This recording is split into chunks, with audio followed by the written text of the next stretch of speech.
The fourth question is from Sohag Ahmed. Sir, please debate with David Woods or say something to him as he says lot of rubbish things about you and other Islamic scholars. This person, Sohag Ahmed, and few other Muslim brothers have been continuously asking this question that, oh, why Dr. Zakir Naik not debating with David Woods, and they keep on asking this question several times, and I didn't think it was important, but now finally I've taken the question to give them the reason. Firstly, you have to understand that anyone that challenges a person, it's not required that you should accept the challenge. As far as you realize, there are many non-Muslims who are becoming famous just by trying to criticize a popular person. Generally, it's a general rule, whether Muslim or non-Muslim, if he criticizes a popular personality or a celebrity, that person becomes famous. This is a common thing, it's nothing new. So because of that, David Woods is one of the Christians who has spoken against me and spoken against some of the other Muslim scholars and tries to challenge them. Why I have not accepted such challenges? The reason is that first of all, we should not give publicity to such people. That is the reason I didn't want to answer this question. Then I thought of answering the question without taking the name of David Woods. If you go to David Woods' YouTube, you find that he has spoken against me, and those videos that made against me gets views more than 1 million or close to 1 million. So we are giving him free publicity. There was a time when I was involved in the Dawah in my initial stages in the early 90s, and when internet was new. In the mid-90s, internet was new, and when I went to America in the mid-90s, one of the first sites that was against Muslims was Answering Islam, and the person who used to run this site was Joshin Katz. And that time we were new in the field of Dawah, and when anyone wrote against Islam, I used to go out of the way and reply to them. Anyone wrote against me, I used to reply to them. And then I realized the moment we reply to them, you have another 10 counter questions. So what we realized, that my positive work is being stopped. If really that question is a logical question or a question that deserves a reply, should be replied. But these frivolous arguments, at that time when I was new, I told Joshin Katz that, okay, do you want to debate with me? You're writing against Islam. He said, do you think I'm a fool to debate with Dr. Zakir Naik? That was his reply. So if you see in the initial stages of my Dawah in the late 90s, in the early 2000s, I had many debates. And then I realized that debating is not the best, it should be done when required. But better is to talk about, give lectures on similarities between Islam and Christianity, similarities between Islam and Hinduism. But when required, yes. And one of the best debaters in the world, you know, was Sheikh Ahmad Deedat. But then we realized that there were people who started challenging me. And one such person was from USA again. I'll tell you his name. Sam Shamoon. Sam Shamoon. And when I went to Chicago, I met him. He said, oh, I want to debate with you. I said, send your guru. And then I had a debate with his guru, Dr. William Campbell. And when I accepted this debate, I was called by the students of USA that Dr. William Campbell wrote a book, Quran and Bible in the Light of Science. And he took out about 30 scientific errors in the Quran. And for 8 years, no Muslim replied. So this book was doing a great damage for the Dawah of the Muslims. And no one replied, so I took up the challenge. I read the book and I went and I debated with it. And alhamdulillah, in Chicago, there were two groups among the Muslims. One group was against the debate. What is this? No one replied. And now this Zakir, who is this young man coming from India? How will he reply? So half the Muslims were against the debate and half the Muslims were for. Alhamdulillah, the debate took place in Chicago and Allah's help was there. Allah's mercy was there, and it was a very successful debate. So much so that after that, alhamdulillah, William Campbell, who got a doctorate in writing a book against Islam, mashallah, it lost its popularity. Later on, then I made a policy that after my videos started becoming popular, then I had a rule. I will only debate with those people who are popular. Then we realized that those people who are not popular started challenging to become popular. And I'll give you a very good example. You know Sheikh Ahmad Deedat. He debated with Jimmy Swaggart. And Jimmy Swaggart at that time was one of the most popular televangelists. He was multiple times more popular than Sheikh Ahmad Deedat. Many people told him, don't go, he will chew you and spit you. But Alhamdulillah, Sheikh Ahmad Deedat had the help of Allah and he gave a knockout to Jimmy Swaggart. We have another example, he debated with Anis Forosh. Anis Forosh wasn't known at all. But when Anis Forosh debated with Sheikh Ahmad Deedat, Alhamdulillah, won him lock, stock and barrel, but Anis Forosh became popular.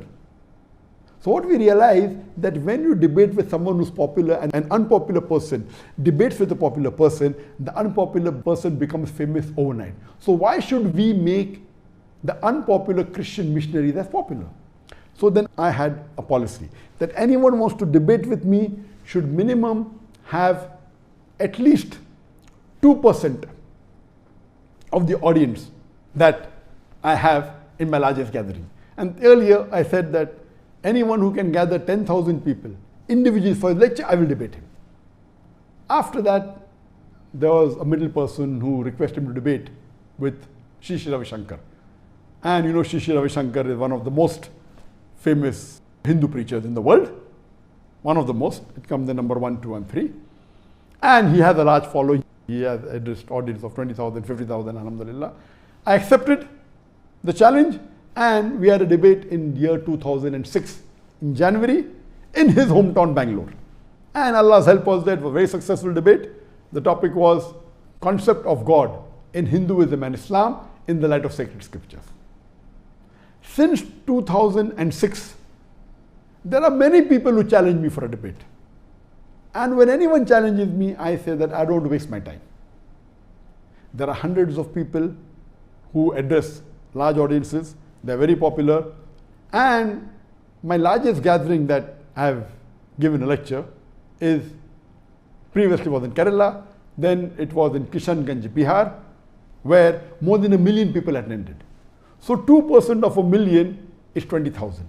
So my criteria was I would not mind debating any non-Muslim on any topic of comparative religion as long as he can gather minimum 20,000 people for his live lecture. Not a conference. In conferences there are 20, 30 speakers. They might not have come for him particularly. So if a person gives a solo lecture and if he can get audience of 20,000 people live, not on the YouTube, not on the Facebook, 20,000 live sitting, then I don't mind debating him. And what I'm asking is not something which is difficult. There are hundreds of Hindu preachers in India who have audiences more than 20,000. There are hundreds of Christian missionaries who have audiences more than 20,000. So I tell, if people like Sam Shamoun or people like David Woods want to have a debate, let them become popular. Why do they want to ride on my bandwagon? And if you can't get that gathering, only thing you have to do is convince with your material any other Christian preacher. There are many. Franklin Graham is there, Billy Graham is there, Morris Cerullo is there. There are many. There are 100 speakers that I know in Christianity who have given live lectures to more than 20,000 people. What you have to do is catch one of them and convince them that your material against me is logical and give it to them. I will have a debate with them. Why should I make you famous overnight? I heard 1 or 2 of his videos that Zakir Naik is a joke. It is. What he's talking is rubbish. But the moment I reply to him, he becomes famous. That's the reason I was avoiding handling this question, because now the moment I take the name of David Woods, most of the people hearing me tonight may not be aware of David Woods. A small percentage maybe. They will go and check. He will become famous. And let me tell you, there are many other people. There was a Dai by the name of Muhammad Hijab. And he came to meet me in Malaysia last year. And he's a fan of mine. He's a good Dai. He personally had a debate with David Woods. I have not seen the video. I was supposed to watch. But some of my colleagues saw it. And they told that Brother Muhammad Hijab, he gave David Woods a knockout. So when others can do the job, why should I waste my time? That's the reason previously we used to reply on the internet. Now we don't. Because the moment you reply, they'll give a counter reply and your work of positive dawah suffers. So that's the reason anyone who wants to debate me, this criteria is there. Give it to a celebrity, give it to a famous personality. He will not be a fool to debate with me. Today, if someone gives $1 million to Sri Sri Ravi Shankar, he will never agree to have a debate with me again. He knows that. Even if you give $2 million to him, he will not. Because he's a celebrity. He will lose his following. And he already lost many people in that debate who are his followers, who called him God. They accepted Islam. So that's the reason I request David Wood to convince any of these 100 Christian missionaries who are popular, who can have audience of more than 20,000. Convince them. If he cannot convince them, why does he want to have a debate with him? When he cannot convince his own Christian brother that the material of his is enough to answer my lectures, why is he wasting his time? These people are only riding on the popularity of other people. Otherwise, he is unknown. And I request the Muslim brothers, please don't waste your time. Please don't waste your time. The person who asked me this question should have, in fact, known that Brother Muhammad Hijab, he had a debate with him and I already answered him. So why should you make David Wood popular?